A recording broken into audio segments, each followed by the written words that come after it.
नमस्कार मित्रों, सुप्रभात। मैं बादल वर्मा स्वागत करता हूं आप सभी लोगों का आपके अपने यूट्यूब चैनल आई स्पॉन्ट पर। दोस्तों, आशा करता हूं कि आप सभी लोग अच्छे होंगे।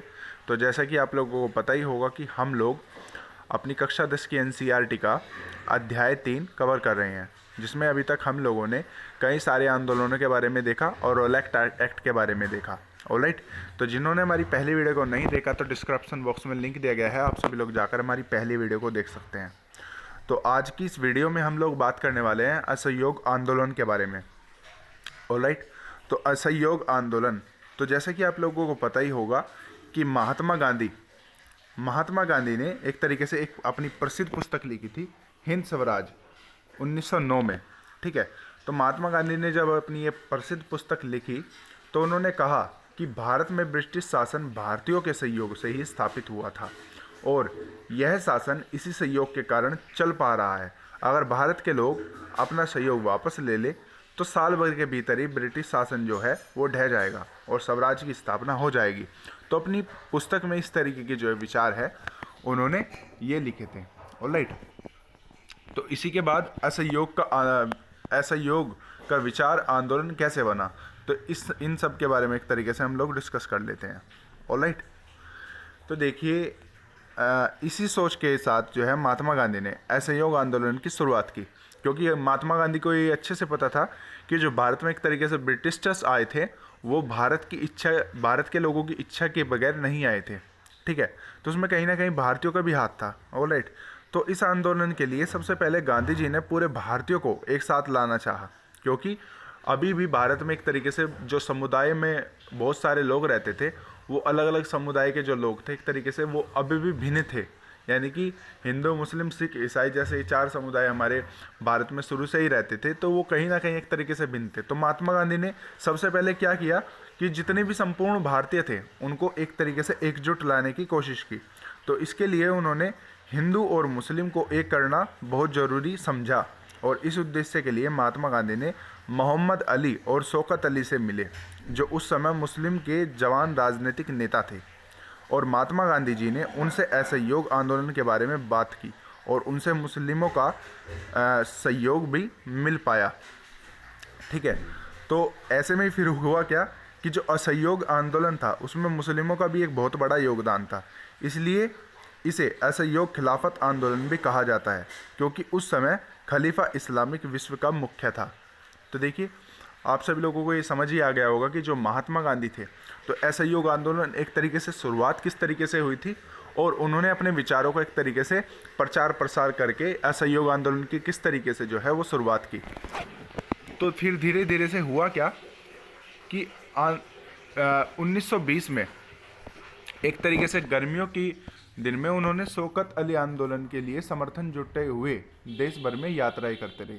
तो कांग्रेस के जो बहुत सारे इन प्रस्तावों पर संसद थे, वे नवंबर सन 1920 में विधायी परिषद के लिए होने वाले चुनावों का बहिष्कार करने से हिचकिचा रहे थे। तो उनको भय था कि कहीं आंदोलन में लोग जो है वो हिंसा न कर दें, और सितंबर से लेकर दिसंबर तक इसी तरीके से ये खींचातानी जो है वो चलती रही। ठीक है, तो इस तरीके से हम लोग देखेंगे कि जो ये आंदोलन है वो किस तरीके से आगे की तरफ जो है वो बढ़ा और इनमें किन किन लोगों ने हिस्सा लिया और विभिन्न सामाजिक समूहों में असहयोग के लिए विचार जो है वो किस तरीके से समझा गया। तो देखिए, बहिष्कार, तो बहिष्कार का क्या मतलब होता है? एक तरीके से किसी के साथ संपर्क रखने और जुड़ने से इनकार करना या गतिविधियों में हिस्सेदारी, चीज़ों को खरीद व इस्तेमाल से इनकार करना। आमतौर पर यह विरोध का एक नया रूप होता है जिसे क्या कहा जाता है? बहिष्कार कहा जाता है। तो देखिए, एक चित्र भी आप देख पा रहे होंगे जो कि विदेशी कपड़े के बहिष्कार से रिलेटेड है, जो कि जुलाई 1922 का है। इसमें विदेशी कपड़ों को पश्चिमी अधिक एवं सांस्कृतिक प्रभुत्व का प्रतीक माना जाता था। तो देखिए, एक तरीके से तो यहाँ पर आप एक तरीके से चरखा देख पा रहे होंगे, जो कि एक तरीके से महात्मा गांधी के द्वारा ये चला गया एक मोमेंट था। ऑलराइट, तो अब बात करते हैं आंदोलन के भीतर अलग अलग धाराएं। तो देखिए, असहयोग खिलाफत आंदोलन जनवरी 1921 में शुरू हुआ और इस आंदोलन में विभिन्न सामाजिक समूहों ने हिस्सा लिया, लेकिन हर एक ने अपनी अपनी आकांक्षाएं थी। सभी ने स्वराज में आह्वान और स्वीकार तो था और उन्होंने किया भी, लेकिन उनके लिए इसके अर्थ अलग अलग थे। तो देखते हैं कि क्या अर्थ अलग अलग थे और समाज में एक तरीके से किस तरीके से इसका एक प्रभाव पड़ा। ऑलराइट, तो जनवरी 1921 में, जैसा कि मैंने अभी आपको बताया कि जनवरी 1921 में महात्मा गांधी ने मोहम्मद अली शौकत और मोहम्मद अली शौकत ने मिलकर असहयोग आंदोलन की शुरुआत की थी। ये तो मैंने आपको बताया ही था, ठीक है। तो उन्होंने सामाजिक समूहों ने भाग लिया, लेकिन सभी की हर एक मांग था स्वराज, और स्वराज का मुख्य लक्ष्य था स्वतंत्रता। तो परंतु अलग अलग क्षेत्रों के लोग जो है इसके अलग अलग जो है अर्थ लेकर समझने लगे। वो कौन कौन से अर्थ थे वो समझने की हम कोशिश करते हैं। तो देखिए, तो जैसे शहरों में आंदोलन, तो शहरों में किस तरीके के आंदोलन थे, तो हजारों विद्यार्थियों ने सरकारी स्कूलों को छोड़ दिया उस समय, और बहुत से स्कूलों में शिक्षक और प्रधान अध्यापक ने इस्तीफा दे दिया, और कई सारे वकीलों ने मुकदमे लड़ने बंद कर दिए। तो विदेशी सामानों को खरीदना व प्रयोग करना बंद कर दिया और विदेशी कपड़ों को जला दिया। तो इन सब के कारण आंदोलन बहुत ही सफल नजर आ रही थी, लेकिन कुछ समय बाद शहरों में यह आंदोलन जो है वो धीमा पड़ गया। तो आखिर ये धीमा क्यों पड़ा, ये भी देखते हैं। तो धीमा ये इसलिए पड़ा क्योंकि इसके कई कारण थे।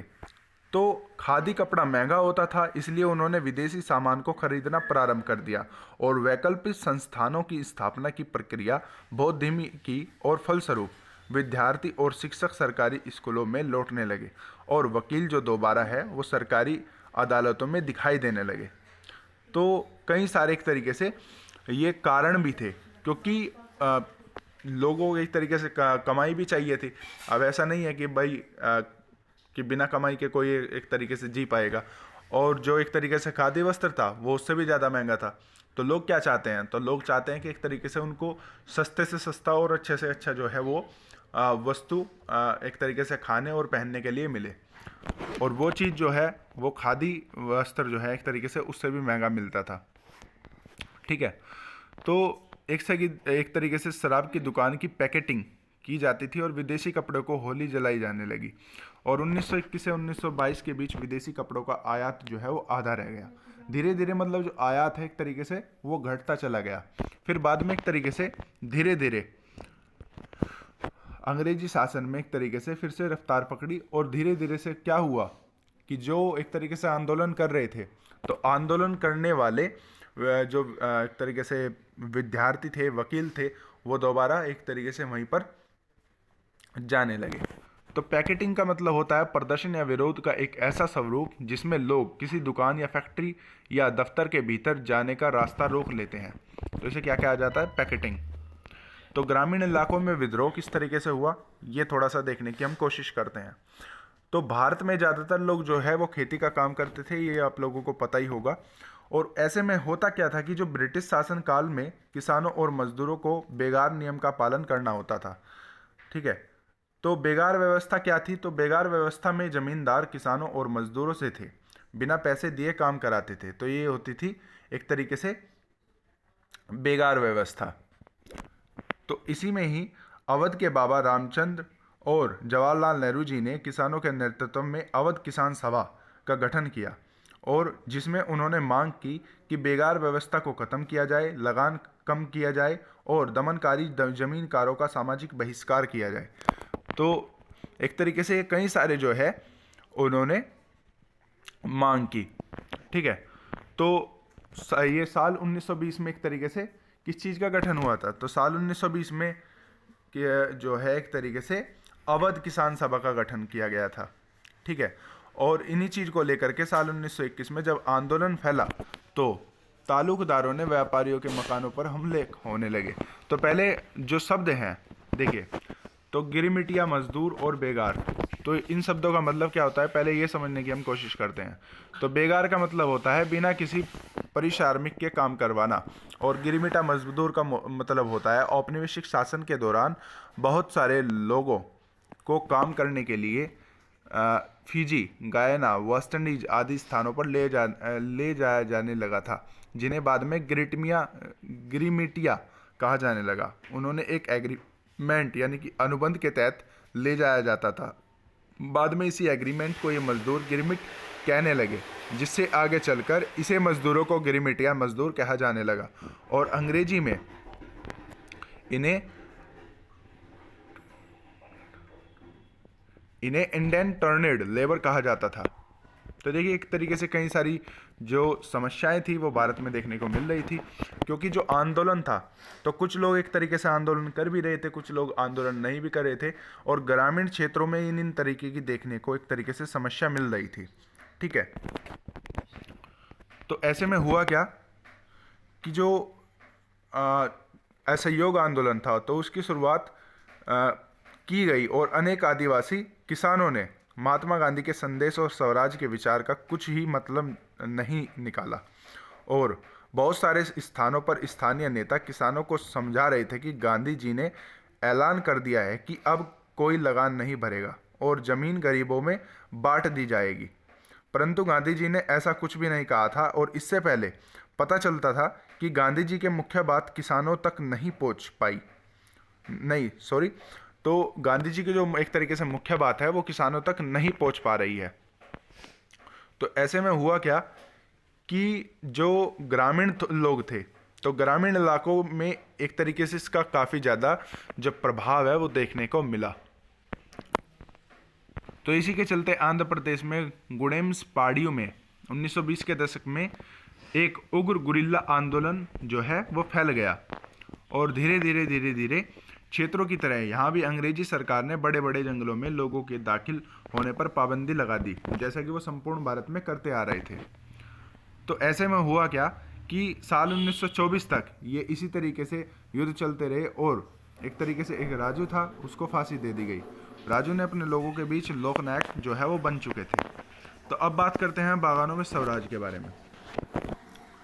तो बागानों में स्वराज का मतलब होता है कि क्या था एक तरीके से। तो देखिए महात्मा गांधी के विचारों और स्वराज की अवधारणाओं के बारे में मजदूरों की अपनी समझ थी। तो उसमें असम के बागानी मजदूरों के लिए आज़ादी का मतलब यह था कि 4 दीवारियों से जब चाहे आ जा सकते हैं।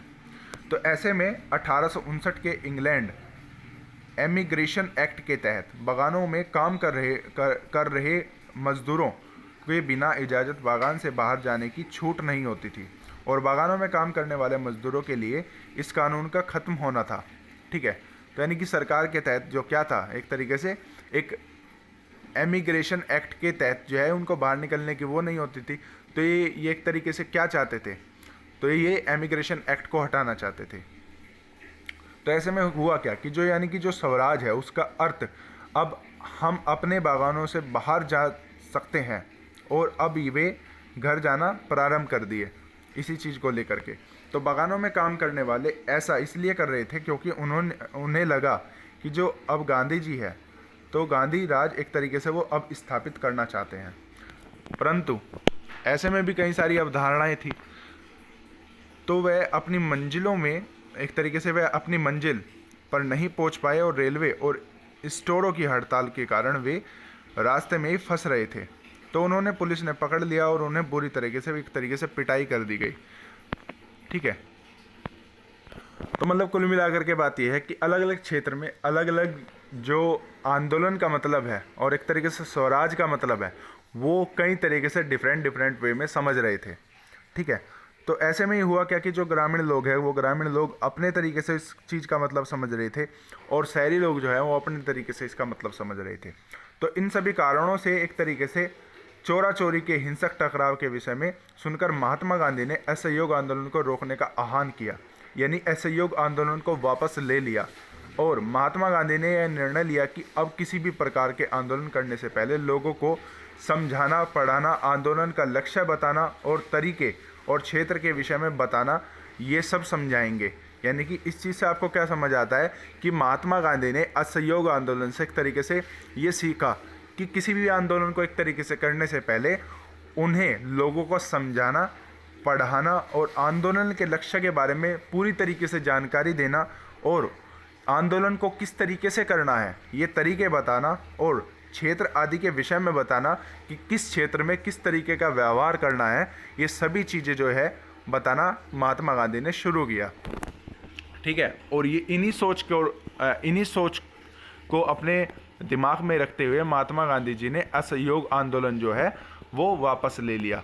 और ऐसे में ही चोरा चोरी एक तरीके से कांड भी हुआ जो कि 1922 में हुआ था। तो देखिए, गोरखपुर स्थित चोरा चोरी में बाजार में गुजर रहा था और एक शांतिपूर्ण जुलूस पुलिस के हिंसक टकराव में बदल गया।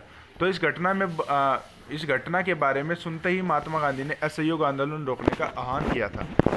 ठीक है, तो चोरा चोरी के बारे में सुनने से ही एक तरीके से महात्मा गांधी ने इस चीज़ को रोक दिया था। ठीक है, तो आज की वीडियो हमारी यहीं पर ही खत्म होती है। तो कल हम लोग बात करेंगे सवर्ण अवज्ञा की ओर से। ठीक है, तो आई होप कि आपको ये आज का जो वीडियो है काफ़ी ज़्यादा अच्छा लगा होगा और आपके लिए काफ़ी ज़्यादा इन्फॉर्मेटिव भी रहा होगा। अगर आपको ये वीडियो अच्छी लगी है तो प्लीज़ वीडियो को लाइक शेयर कमेंट करना न भूलें। और अगर आप हमारे यूट्यूब चैनल पर नहीं हैं तो प्लीज़ यूट्यूब चैनल को सब्सक्राइब कर लीजिए, ताकि आपको अच्छी से अच्छी वीडियो जो है वो हम प्रोवाइड करा सकें। और बेल आइकन को ज़रूर दबा दीजिए जिससे कोई भी वीडियो आपकी मिस ना हो पाए। तो इसी के साथ हैव ए गुड डे, जय हिंद।